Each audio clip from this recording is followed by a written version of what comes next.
Welcome to the fourth episode. And in this episode, we're going to meet Chloe. And this has been a series of Meet Our Mentors that we've been running over the last few weeks. And thank you to everyone for their lovely feedback on how those sessions have went, what they've learned, and just how nice it's been to get to know a little bit more about the mentors. So today you're going to meet the wonderful Chloe Terris. And Chloe, would you like to tell us a little bit about yourself? Just introduce yourself. You can do that way better than I can. Hi, I am Chloe, as Joanne said. I am a 32-year-old mommy. I have a 4-year-old. I am very passionate about working with women and supporting women.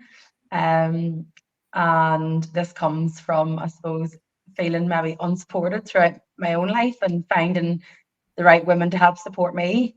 I work self-employed doing holistic therapies and beauty therapies, and I'm also a mentor with Changing Cycles. I have a very energetic passion around helping women and working with women. I love holding space with women and for women. And I think that when we all work together and support each other and help each other realize the power that we have to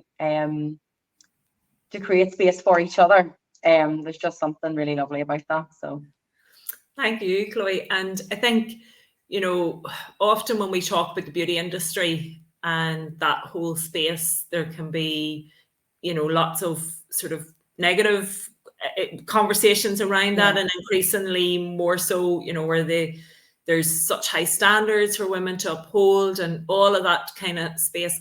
And, in conversations with you, one of the things I probably was always really aware of that relationship perhaps that a woman might build with her hairdresser and the conversations that can happen. Very often that role, that trusted role, I know a lot of your work is nails, and it's absolutely fabulous. And thank you. You're so talented in that space. And again, something that I hadn't really understood was just how intimate that space can become, and a bit like hairdressing in the space, because women are coming on a regular basis. They're there for a reasonably long period of time. I mean, you conversations happen, and I think that was a huge motivator for your journey to go on a bit further with that support for women, because you're really playing the role of a therapist or a counselor in that space. Yeah. And women will share, and you're often hearing some of really what's going on for them on a lot of very deep personal levels, and that relationship is built in an informal environment, which can also often be a really much more powerful environment and a less vulnerable environment to open up in. Absolutely. Can you speak just a wee bit about that journey for you and how that sits with you? Yeah, well, I think, I was a tomboy, believe it or not, growing up. So I kind of struggled. I always kind of tended to get on better with boys. And my sister, when I was going into secondary school, my sister actually had she was like, right, I'm going to teach you how to be more of a lady and how to be more of a woman. So I always had this, like, I don't know, I always felt a wee bit unladylike or not. And, as I sort of grew and then started, like, embracing my womanhood and embracing then other women around me, and realized, that I had such a passion for the beauty industry, and nails was a big thing for me. And then whenever I started working in the nail industry and realizing how open people and honest women are whenever they have trust, it sort of helped me realize that, not all women are scary. And like, I've been there for women whenever they have realized that they're pregnant. They've maybe told me before they've even told their partners. So, like, there's been, women that have came to me and been like, yeah, I'm expecting my first child. Nobody knows, but I couldn't wait to tell you, because they've maybe had conversations with me, in their monthly appointments about, their journey of trying to get pregnant. And, maybe sometimes women would open up to me about losses of pregnancy. And there's really, really deep, intimate conversations had, within that hour and a half space of being with each other, and really, really helped me build relationships. I've also done, I've done a lot of different trainings and courses over the years in different things, not just in the beauty industry. And I have learned more from the women that I have spoke to during appointments than what I have done, I would say, in a lot of the courses that I've maybe even spent a lot of money doing as well.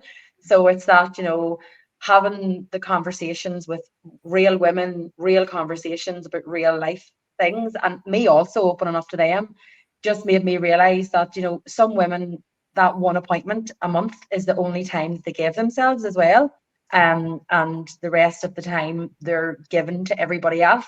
And that's the only hour and a half out of their whole month that they give to themselves. So it really did, over the years, has opened up my eyes to realize that women need more connection. They want connection, and they need time for themselves. And that watching a woman walk out the door whenever I was doing nails, and them leaving, be like, oh, Chloe, I just can't wait to see you next month. And thank you so much for listening to me. And this has really meant a lot. And they've come in like this with the shoulders stuck to their ears, and they've left like this, and their breathing's even different, and how they hold themselves. So that made me really passionate about wanting to help women more so, not just the women that come into the nail salons, because not every woman can. Not every woman feels confident enough to, and not every woman has the financial ability to. So I wanted to work with women in a different way and offer that support and that encouragement and that help. Yeah. Oh yeah. I mean, your passion just speaks through you there as you're talking. You can really see you light up, and it's that real driver, that real passion. And as you say, that hour and a half space in so many different situations. What I found on my own therapeutic journey and supporting clients as well is that often it's the vehicle. So nails might be the vehicle that brings somebody there, or a beauty appointment might be the vehicle that gets somebody into that space. And yet so much more unfolds in it. And the actual thing becomes secondary almost to what is actually happening. And particularly when someone like yourself takes that role and that responsibility very seriously and very importantly, and is very passionate about it, and then does the other levels of training and the various different things around that to support that whole space, then that becomes actually, you have invested in those women and in your ability to support those women in a much deeper, much more open way. So it's amazing to hear how that journey unfolds. And then that obviously led you to doing more work from a holistic perspective as well. So which then led into your Changing Cycles journey. Would you like to speak just a wee bit about that? Yeah, so I actually heard about Changing Cycles while doing nails on one of our other mentors, Sarah. And I've been doing Sarah's nails for a long time, and we've ended up becoming really good friends through her being like, not just when she's in getting her nails done, which she still comes to me for, but we have a really good friendship base now, and we're mentors now for Changing Cycles. So Sarah was, we would have very open conversations, and she was like, I think you would really love to meet Joanne. And I was like, I think I would too. And you had sent the message out then, because Sarah's in your Living in Flow group as well, and you've known Sarah for quite a while. And anytime she spoke about you or things that you were offering, I was like, Sarah, I am really wanting to move, not just offering holistic therapies in the salon, but I wanted to get more out there and helping, and but didn't really know what direction to go. And she received the mentorship email or message from you while she was in my salon getting her nails done, and she just happened to open it. And she wouldn't normally look at her messages when she's in, because we are chattering that much that the phones aren't even looked at. And she opened it and she was reading it, and she was like, do you know what, Chloe? She was like, I think you would I think I was meant to open this. I was meant to look at this. And she read it out to me, everything that you'd sent across for the mentorship you were going to be offering. And I was like, ask Joanne, can I don't know her. And I was like, but ask her to contact me, tell her that I would be so interested. I would love to be in the mentorship and, work alongside other like-minded women and I felt like there was just a fire inside me. There was just like, yes, this is it. This is what's meant to happen. And me and you had a video call, and it literally went from there. It just happened really, it flowed so easily that I was like, yeah, I'm meant to be doing this. Yeah, it just Exactly, totally. excited me. Yeah, everything just synchronistically aligned in that space. And, you know, from my perspective, the trust that you all put in me from that message, because, you know, for me, it was really important that I was really clear, like, this is a pilot. Let's see what this can be. You're going to have to work with me because I'm going to be learning as we go along, in the same way as, you know, you're going to be learning. And so that leap of faith that you all took, and that trust that you put in me and in the process and in the vision for Changing Cycles, was such an honor for me. You know, and I was, it sounds cliche to say, like, kind of deeply humbled. I was like, oh, okay, so this is actually happening, and there's people who are going to kind of trust me to do this. And it has been such an incredible journey. And I think, you know, you spoke there about you know, the idea of having always been a tomboy, and then kind of trusting boys more than girls. And so many women hold that sisterhood wound, and that, you know, I feel that even within ourselves as a circle of women, or as a group of mentors, whatever terminology we want to call ourselves, you know, the healing of that has happened unconsciously or subconsciously, maybe. It has been part of the process. And it was, you know, we've grown and we've developed and we've healed and we've learned from each other and we've listened to each other and we've shared.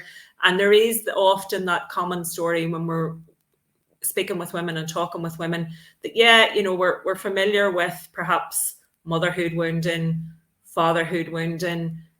The sisterhood wounding for me is a big one, that I hear a lot of women experiencing. I'm grateful that it wasn't particularly my journey, albeit that, you know, we've all had experiences in the playground, or we've all had various different things where we've been let down.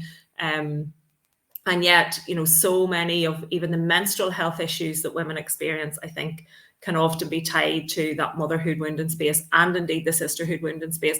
And we're also very familiar in the therapeutic space of talking about, you know, inner child work. And even for people who haven't maybe done it, they perhaps have heard about it.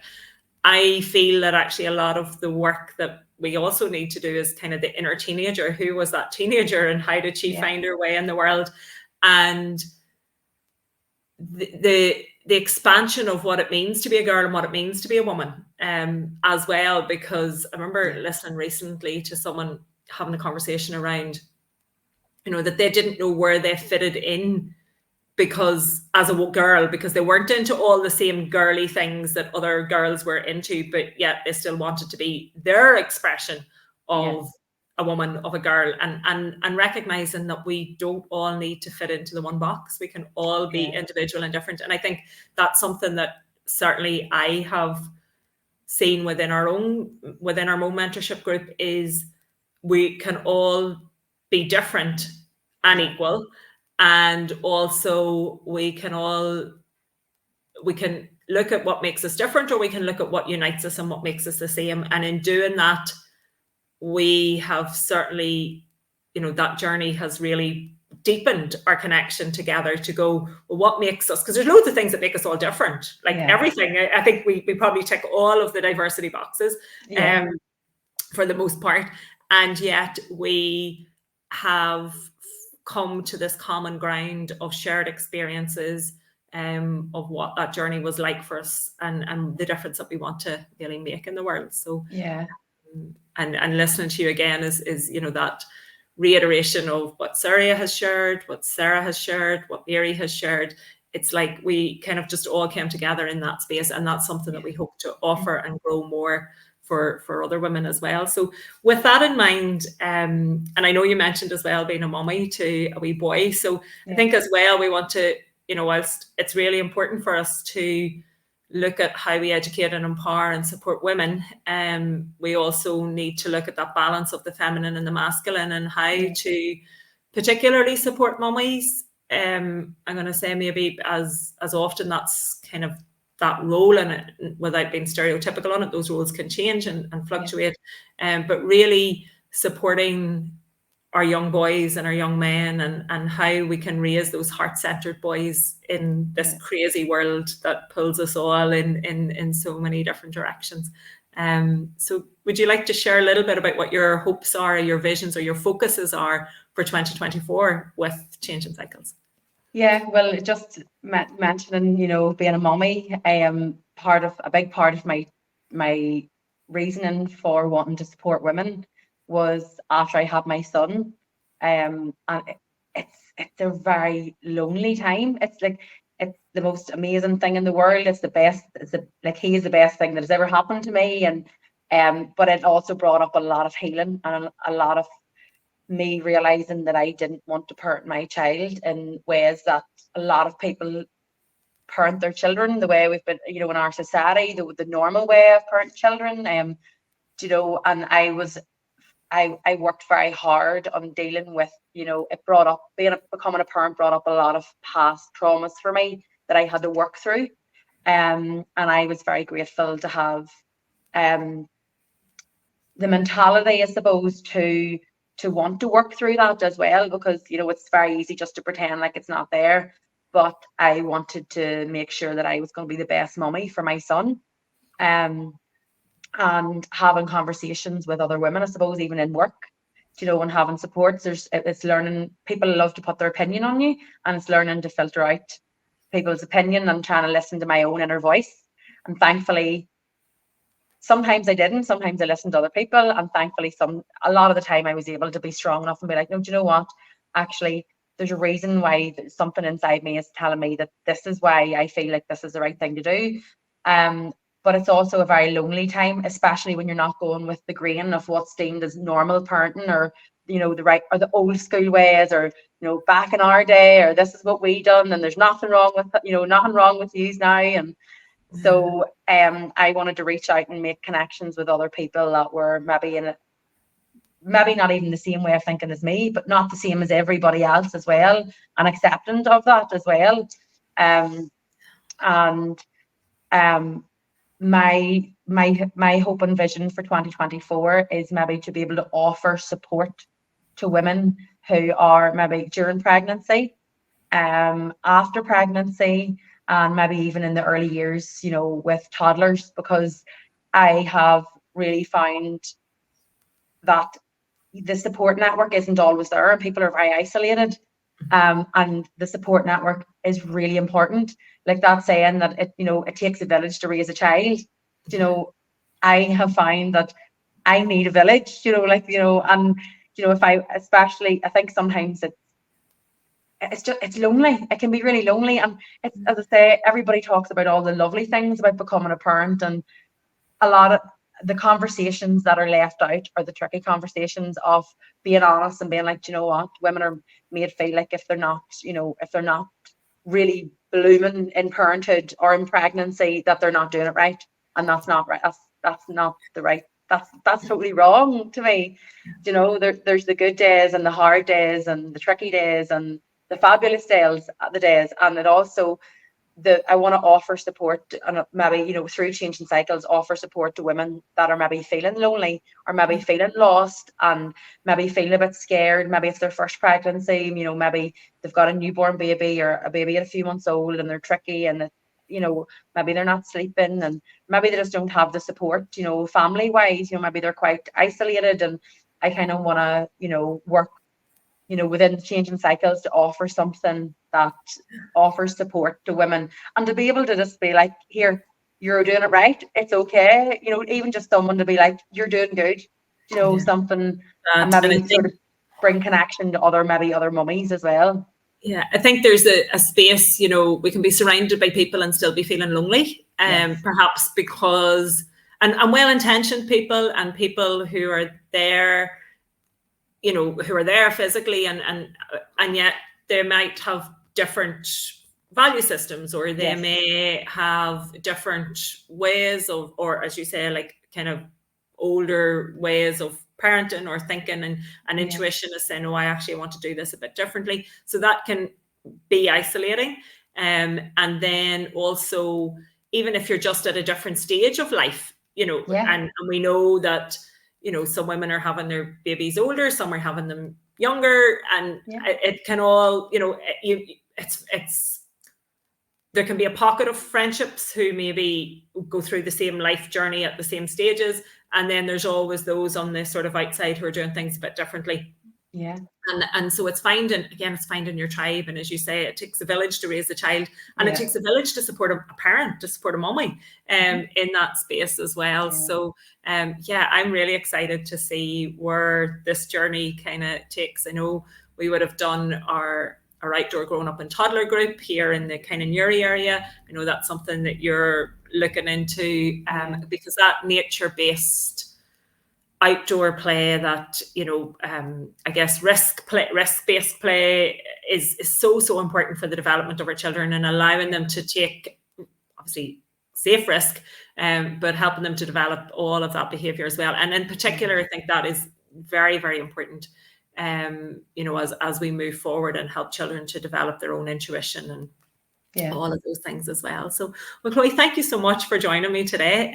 Thank you to anyone who has listened in. We're hoping that Chloe's journey has inspired you to hear a little bit more about the Change in Cycle story, to follow our journey throughout 2024, and to become part of this community that really is rooted in supporting people to connect more with the cycles and rhythms within themselves and within the world around, at different ages and different stages and in different ways. So we look forward to having you with us on this journey. And Chloe, I'm very excited about what 2024 is going to hold. So as I said, thank you for joining me today and for taking the time to chat.